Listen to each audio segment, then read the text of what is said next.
नमस्कार दोस्तों, welcome to study पाठशाला। आइए शुरू करते हैं आज का सेशन।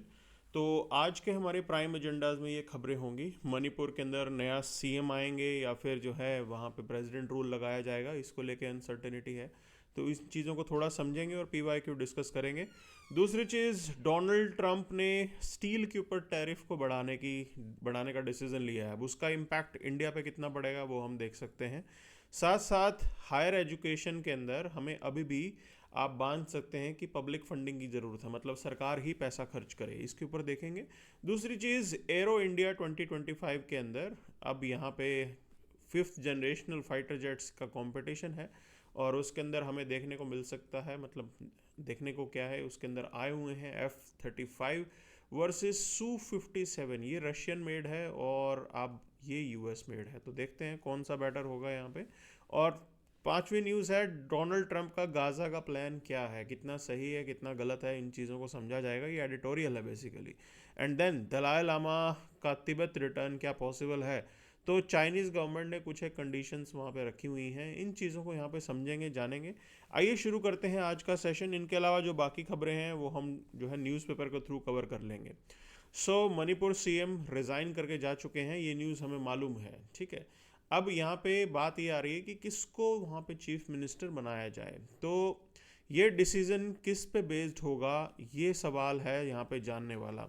देखिए, आपको सबसे पहले मणिपुर की जो एथनिसिटी है उसके बारे में मालूम होना चाहिए। तो एथनिक ग्रुप्स के अंदर वहाँ पे मैती कम्युनिटी जो है वो मेजॉरिटी है, ठीक है। और मेजॉरिटी इन द सेंस अगर हम देखें तो 56% आप बोल सकते हो कि मैती कम्युनिटी की ही पॉपुलेशन है।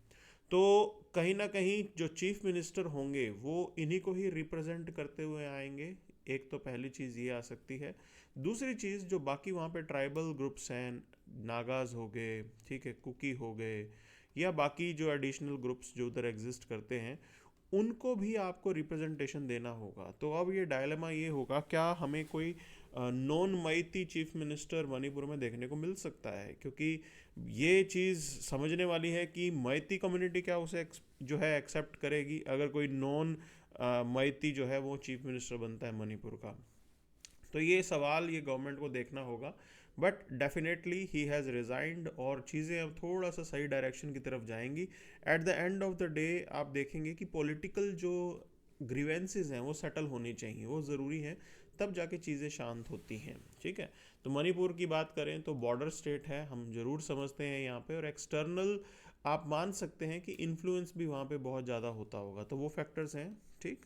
अब बात करते हैं मेंस 2017 के इस सवाल को। देखिए, ये कह रहे हैं कि नॉर्थ ईस्ट रीजन के अंदर इंसर्जेंसी बहुत लंबे समय से चल रही है और पूछ रहे हैं कि मेजर रीजंस बताइए क्या है।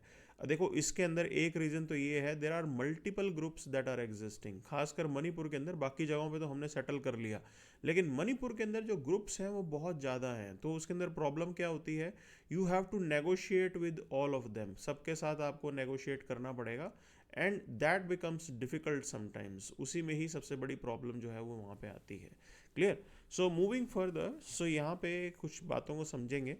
अब देखिए, ये इश्यूज बताए हैं तो अंडरलाइंग इश्यूज बहुत सारे हैं। First is marginalisation and identity crisis. So Manipur के लोग क्या अपने आप को इंडिया के साथ एसोसिएट कर पा रहे हैं, that is a problem here, okay.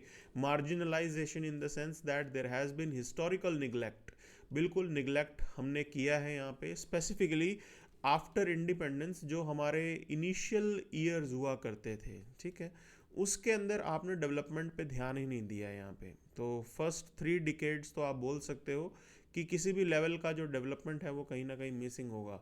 तो लैक ऑफ डेवलपमेंट वहाँ से आ सकता है, सोशो इकोनॉमिक डिस्पैरिटीज़ हैं, ओके। और उस वजह से डिसकंटेंट बहुत ज़्यादा इंक्रीज हो गया and where there is this discontent that acts as a breeding ground for the insurgency. वहाँ से इंसर्जेंसी को बढ़ाने का जो केस है वो इंक्रीज हो जाता है। अब जोग्राफिकल एडवांटेज की बात करें तो इंटरनेशनल बॉर्डर वहाँ पे लगता है, इंसर्जेंट ग्रुप्स को फ़ायदा है, they know the jungle, okay, they know the jungle warfare. तो वहाँ से वो अपनी एक्टिविटी करके म्यांमार चले जाते हैं, ये भी हमने देखा है। और पोरस बॉर्डर है, अनमैन्ड आप बोल सकते हो बॉर्डर होगा, अनफेंस्ड बॉर्डर होगा वहाँ पे, ठीक। तो अनफेंस्ड बॉर्डर होने के कारण मूवमेंट जो है वो आसान होती है वहाँ पे। And not just that, there are you can say ethnic ties across the border. Okay, जो इनके एथनिक टाइज हैं वो बॉर्डर के बियॉन्ड भी जाते हैं, and that is something, it provides additional you can say advantage to them. तो बिल्कुल भी उसका बेनिफिट वो उठाते हैं और इंडिया के अंदर कोई एक्शन करते हैं और उधर भाग के चले जाते हैं। And then this administrative failing is also there, governance वहाँ पे मिसिंग है, persistent corruption, lack of development, तो वो सब चीज़ें ऐड करती हैं इंस्टेबिलिटी के अंदर। लोगों का डिसकंटेंट, ग्रीवेंसेस बहुत बढ़ जाते हैं और एक तरीके से वो आपके सिस्टम पे विश्वास नहीं करते फिर। ओके, सिक्योरिटी चैलेंजेस बिल्कुल है यहाँ पे, स्मगलिंग ऑफ आर्म्स बहुत होता है वहाँ पे, ड्रग ट्रैफिकिंग भी बहुत होती है। सो एक ऑर्गेनाइज्ड क्राइम का भी सिंडिकेट वहाँ पे एग्जिस्ट करता है, तो that further adds to the trouble. तो क्यों? क्योंकि ये टेरर आउटफिट्स, इनके कनेक्शंस होते हैं, इंसर्जेंट ग्रुप्स के कनेक्शंस हैं इन पर्टिकुलर ऑर्गेनाइज्ड क्राइम ग्रुप्स के साथ, और फिर वहाँ से प्रॉब्लम होती है। And then there is this delayed resolution of political grievances. तो जो भी हमारे यहाँ पे नेगोशिएशंस चलती हैं वो बस चलती ही रहती हैं। We have a policy of wait and watch, हम चीज़ों को सेटल नहीं करते हैं। थोड़ी सी शांति आती है और हमें लगता है कि हाँ चीज़ें जो है सेटल हो गई हैं। तो वी हैव दिस इल्यूजन, ये इल्यूजन है, पॉलिटिकल डिसकंटेंट इतनी आसानी से जाता नहीं है, उसको आपको अलग से सीरियस नोट पे उसको ठीक करना होता है। So these all factors they add to the trouble, ये सारे फैक्टर्स हमारे यहाँ पे ट्रबल में ऐड कर रहे हैं year after year, and we have to you can say improve these things now. चलिए अगली खबर पे हम चलते हैं। Donald Trump to impose 25% tariff on steel aluminium imports. Okay, अब एक चीज़ समझनी है, इन्होंने कुछ क्लैरिफिकेशन यहाँ पे दिया है, देखिए। तो aluminium and articles made of them, तो China, Canada, Mexico, UAE, India, ठीक है। तो ये मेजर जो है इंपोर्टिंग नेशंस है जहाँ से यूएस इंपोर्ट करता है, ठीक। आयरन और आयरन की बात करें तो आयरन एंड बाकी स्टील आइटम्स, तो चाइना, कनाडा, मेक्सिको, इंडिया। अब इसके अंदर सीधी सी चीज़ है, देखो इम्पैक्ट आप पे भी होगा, India will also be impacted with this, okay, because we are also selling them some iron and steel. तो हम उनको एल्यूमिनियम भी बेच रहे हैं 4.5 बिलियन का, और आप ये देख सकते हैं कि भी हम उनको आयरन और भी बेच रहे हैं। Okay, so in that particular case नुकसान तो हमें होने ही वाला है। सो this is how it is. And एक चीज़ समझनी है आपको, देखो अब ये जो यूएस इतना सामान नहीं खरीदेगा तो उसका इम्पैक्ट क्या होगा, there will be dumping of all these things in the Indian market. तो वो डंपिंग इंडियन मार्केट में अगर हो गई है, चाहे वो इंडियन कंपनीज ही क्यों ना करें, ठीक है ना, तो उसका नुकसान इंडिया के अंदर होने वाला है, बिकॉज प्राइसेस विल फॉल। तो प्राइसेस एक तरीके से कम हो जाएंगे। अब हमें ये देखने में लग रहा होगा कि अरे ठीक है, डेवलपमेंट के अंदर हमारे इतना बड़ा इंफ्रास्ट्रक्चर हमने बनाना है तो उसके अंदर एक तरीके से हमें तो फ़ायदा होगा, सस्ता हो जाएगा। But point is this, look at the industry as a whole, पूरे उस हिसाब से आप देखिए तो नुकसान होगा, नौकरियां जाएंगी, वो सारे फैक्टर्स होंगे।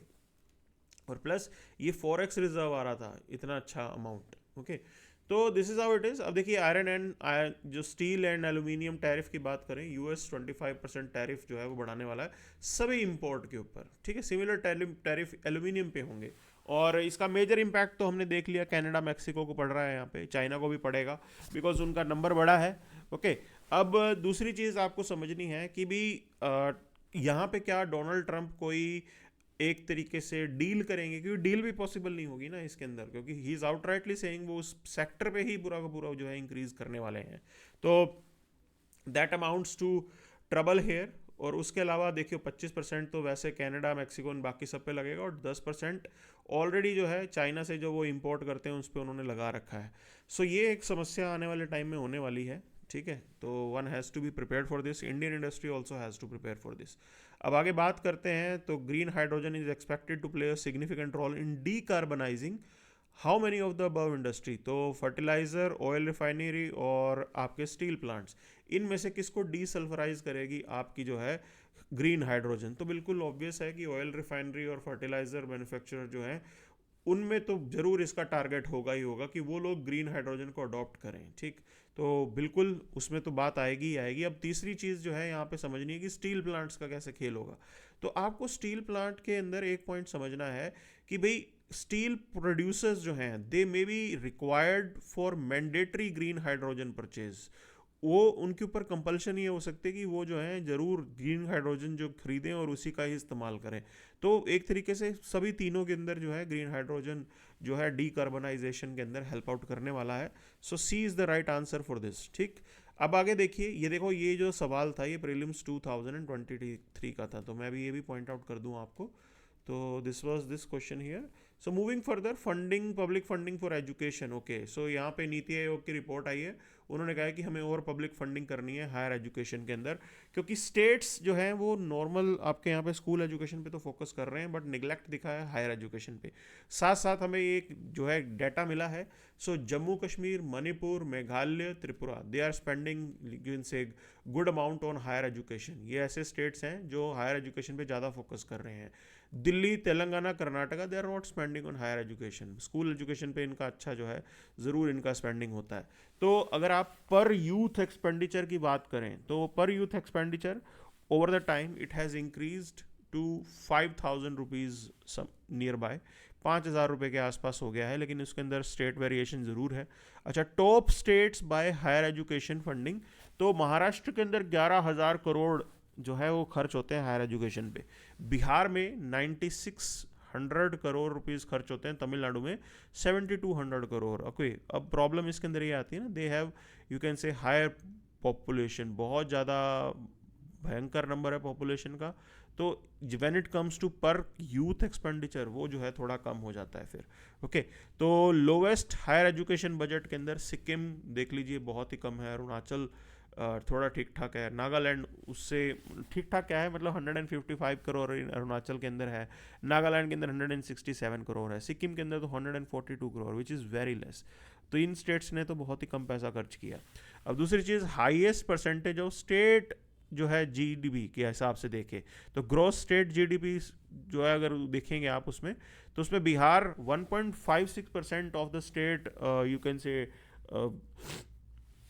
जो है जीडीपी के हिसाब से वो खर्च कर रहे हैं। Jammu Kashmir is 1.53%, okay, Manipur is 1.45%।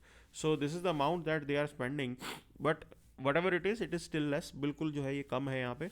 और लोवेस्ट परसेंटेज के हिसाब से देखें तो आपको तेलंगाना, गुजरात और राजस्थान नज़र आ रहे हैं यहाँ पे। ओके, सो देखो इसका मतलब ये है कि जो थोड़े कम वेल ऑफ स्टेट हैं वो थोड़ा सा ठीक ठाक परफॉर्म कर रहे हैं when it comes to spending on education, और जो बहुत अच्छा पैसा कमा रहे हैं स्टेट्स वो उतना पैसा जो है एजुकेशन की तरफ, हायर एजुकेशन की तरफ नहीं डाल रहे हैं। So this is something which is being pointed out here, इस पर जरूर सोचना चाहिए। अब देखिए LCA Mark II prototype is likely to be rolled out by 2025 end, okay, so it's a good thing. तो लाइट कॉम्बैट एयरक्राफ्ट तेजस हमने बनाया है, उसका जो सबसे एडवांस्ड वर्जन है that is Mark II, it is likely to be there by 2025 end it will be a good thing for us. Okay, इसको sustain कराना बहुत ज़रूरी है, क्योंकि देखो ये एटलीस्ट 4th जनरेशनल तो होना चाहिए फाइटर जेट, ठीक है ना। आजकल दुनिया 5th जनरेशनल की बात कर रही है, लेकिन हमारा जो सिस्टम हम यूज़ कर रहे हैं वो ठीक ठाक एडवांस्ड होना चाहिए। और दूसरी चीज़ मैंने पहले भी ये बताया कि आपका प्लेन कितना इफेक्टिव है that depends upon the mission. तो तेजस किसी ना किसी मिशन के लिए तो बहुत बढ़िया काम करेगा ही करेगा, and looking into that it's a good plan. Okay, so we have to be focusing on indigenous. अब दूसरी चीज़ समझनी है कि देखो आप एक तो एक्सपोर्ट करने का सोच रहे हो और आपकी एयरफोर्स अगर उसे यूज़ नहीं कर रही है तो how others are going to trust the system. So that's why it is again critical for us, हमारे लिए ज़रूरी है कि हम इसको जल्दी से जल्दी एक्सेप्ट करें और ये हमारे यूज़ में आ जाए। ठीक है, तो right now we are operating with 31 fighter squadron, और उसके अंदर से काम चलाऊ स्क्वाड्रन चल रही है MiG-21 की, तो वो तो बिल्कुल ही एक्सपायर हो रही हैं and it's a very old plane and we are still using it. तो अब उससे नेक्स्ट लेवल पे जाने की ज़रूरत है, और उसके लिए सबसे ज़रूरी काम है जल्दी से जल्दी इन फाइटर जेट्स का प्रोडक्शन किया जा सके। लेकिन प्रॉब्लम ये है इसके अंदर हम इंजन जो मंगा रहे हैं वो US से मंगा रहे हैं, and we have seen it बहुत डिले उसके अंदर हुआ है। ठीक है, तो ये एक सबसे बड़ी समस्या है। जब तक आप खुद अपने लेवल पर डोमेस्टिकली इंजन को नहीं प्रोड्यूस करोगे, these type of troubles they can still you can से स्टॉप योर एक्टिविटी। तो ये सबसे बड़ी दिक्कत है यहाँ पे, और नंबर बहुत ज़रूरी है हमारे लिए, because we might have to face 2 front war, that's a challenge here. And other major development is related to the advanced medium combat aircraft. Okay, तो ये कहा जा रहा है कि ये 2027 तक हम लोग इसका प्रोटोटाइप लेके आएंगे और इसके अंदर स्टेल्थ टेक्नोलॉजी होगी। तो आजकल 5th जनरेशनल प्लेन की बात होती है, तो we are heading towards that, ये उसी दिशा में जाता हुआ कदम होगा। वो देखना होगा कब ये आएगा, कब ये आगे बात बनेगी। Okay, so right now this is the whole development of, you can say, your light combat aircraft. अब आगे देखिए, यो एरो इंडिया 2025 में stealth aircraft from Russia and US, they are competing, और उन्होंने अपनी एयर कैपेबिलिटीज़ को वहाँ पे पोर्ट्रे किया है, and this has been the good point here. ठीक है, ये अच्छी चीज़ है यहाँ पे। तो मैं क्यों इस चीज़ को कह रहा हूँ, now don't look into this, ये पुराना जो है ये एडअप हो गया है। ओके, सो अगर आप ये स्टेल्थ की बात करें, Pakistan, now Pakistan is getting the stealth plane J-20 from China. तो ये कहीं ना कहीं इस हमारे यहाँ पे साउथ एशिया के अंदर जो एयरफोर्स का पावर डायनेमिक्स है, ओके, वो चेंज नहीं होना चाहिए, और because India is a dominant जो प्लेयर देयर, तो दैट शुड बी मेंटेन्ड। और इसीलिए ये ज़रूरी है कि we need to have this 5th generational fighter jet, ज़रूरी है हमारे लिए ये। ठीक है, तो आगे एडिटोरियल पे चलते हैं। ट्रंप का गाज़ा प्लान क्या है? देखो, ट्रंप ने एक चीज़ बोली है, उन्होंने कहा कि भाई यहाँ पे जो है वायलेंस अब हमें ख़त्म करना होगा, and he is not ready, he is seeing the whole Gaza as a real estate project. Okay, तो वो उसको रियल एस्टेट प्रोजेक्ट की तरह देख रहे हैं। उन्होंने कहा कि यहाँ पे लोगों को रहने का कोई फ़ायदा नहीं है, और इनको जो है हम इजिप्ट और जॉर्डन के अंदर डिस्ट्रीब्यूट कर देंगे। ओके, रीलोकेट कर देंगे। There are somewhere around 2.3 million people who are to be, you can say, relocated. अब देखो, number is huge, this number is huge. How can they be made to settle in Egypt and Jordan, and whether they will be culturally aligned with them, क्या वो culturally align हो पाएंगे? तो that becomes a challenge for us. Okay, तो वो, but Trump तो इसको अलग तरीके से देख रहे हैं, वो गाज़ा को एक बहुत बड़ा इकोनॉमिक हब बनाना चाहते हैं, and which will definitely not have population from Palestine, Palestinian population वहाँ पे नहीं होगी। Okay, so this is something he has an idea about, and we have to see how things will proceed after this.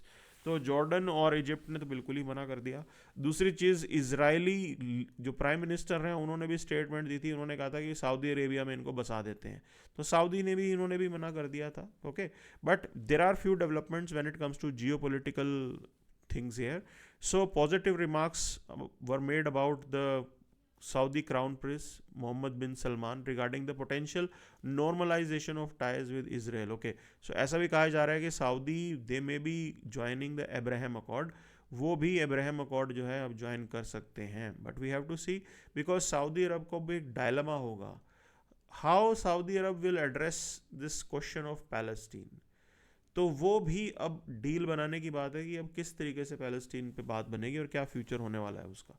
तो ये कुछ एक consideration है ज़रूर जो यहाँ पे इनके दिमाग में चल रहे होंगे। And then their prime target is this Iran's axis of resistance. Okay, तो ये जो ईरान अपने प्रॉक्सीज के थ्रू काम करवाता है, हमास हो चाहे हिजबुल्ला हो एंड मैनी मोर, तो उनके अगेंस्ट भी जो है यहाँ पे एक्शन ज़रूर किया जाएगा, एंड थिंग्स आर फाइन। इसीलिए तो ये सऊदी अरब और बाकी कंट्री साथ में आ रहे हैं, because they don't want any sort of dominance by Iran here, किसी भी टाइप की प्रॉब्लम वो नहीं चाहते हैं। ठीक है, दूसरी चीज़, चैलेंजेस यहाँ पे हैं इस रीजन के अंदर, देर is this regional instability that is existing, चाहे वो सीरिया हो। ओके, और अक्सर ये डर लगा रहता है कि इस्लामिस्ट टेररिज्म जो है वो कहीं राइज ना हो जाए और वो पूरे एरिया में ना फैल जाए। तो ये जो पैलेस्टीनियंस को आप उनके घर से निकालोगे तो they may also be having some grievances, तो वो ग्रीवेंसेस के चक्कर में कहीं इस्लामिक स्टेट ना ज्वाइन कर लें, दैट बिकम्स अ चैलेंज। वो फिर सबके लिए, पूरी दुनिया के लिए चैलेंज हो जाएगा। तो ये पॉलिटिकल डिसकंटेंट इतनी आसानी से सेटल नहीं होते हैं। ठीक है, तो आगे बढ़ते हैं। बजट फॉर साइंटिस्ट की बात करें तो इस बार बजट के अंदर department of science and technology को स्पेसिफिकली एडवांस, मतलब आपकी रिसर्च एंड डेवलपमेंट एडवांस करने के लिए 20,000 करोड़ मिले हैं। टोटल कॉर्पस जो है आपका 1 लाख करोड़ का, उसमें से 20,000 करोड़ आप इस पर्टिकुलर टास्क के लिए दे रहे हैं। Okay, so it's a good thing. ये ओवरऑल रिसर्च की बात होती है इंडस्ट्री की, और उसमें से 20,000 करोड़ आप साइंस एंड टेक पे डालेंगे, so that's a good thing here. Department of biotechnology, उनका एलोकेशन इंक्रीज करके 3,400 करोड़ कर दिया गया है, और ये 50% के अराउंड का राइज है। It's a good thing. Okay, so this biotech is a future technology, और उसके लिए तो हमें बिल्कुल रेडी रहना ही रहना है, and it's a good move here. Then central universities का जो एलोकेशन है वो भी इंक्रीज़ कर दिया गया है। ओके, तो ये अच्छी चीज़ है यहाँ पे। ठीक है, ये ज़रूरी था। ऐसा करना। तो overall allocation for education remains 2.54% of GDP, लेकिन हमारी न्यू एजुकेशन पॉलिसी है, उन्होंने टारगेट रखा है कि 6% होना चाहिए, ठीक है। उससे तो ये 2.54 बहुत कम है यहाँ पे। तो ये जो स्टैटिस्टिक्स है ये भी आपके लिए इंपॉर्टेंट है, आंसर राइटिंग में आप यूज़ कर सकते हैं इसको। तो that still becomes a challenge. अब इसको ये देखना होगा कब इसको ठीक करेंगे। दूसरी चीज़ एम्प्लॉयमेंट लिंक्ड इंसेंटिव, ओके। तो एम्प्लॉयबिलिटी इंक्रीज करने के लिए हमारा टारगेट है कि हमें उनको स्किल डेवलपमेंट प्रोवाइड करने हैं, and there are this 4 crore jobs that government wants to create here. और इतना ही नहीं है, यूथ को एंगेज करेंगे, क्लाइमेट रेजिलियंट सिस्टम्स डेवलप करने पे काम करेंगे। उस एरिया में जॉब बने तो कोई दिक्कत नहीं है यहाँ पे, जहाँ पे क्लाइमेट से भी आप लड़ रहे हो। नौकरी ऐसी होनी चाहिए जो क्लाइमेट से लड़ने में भी हेल्प करे और रिम्यूनरेटिव भी हो, नौकरियाँ भी दें लोगों को।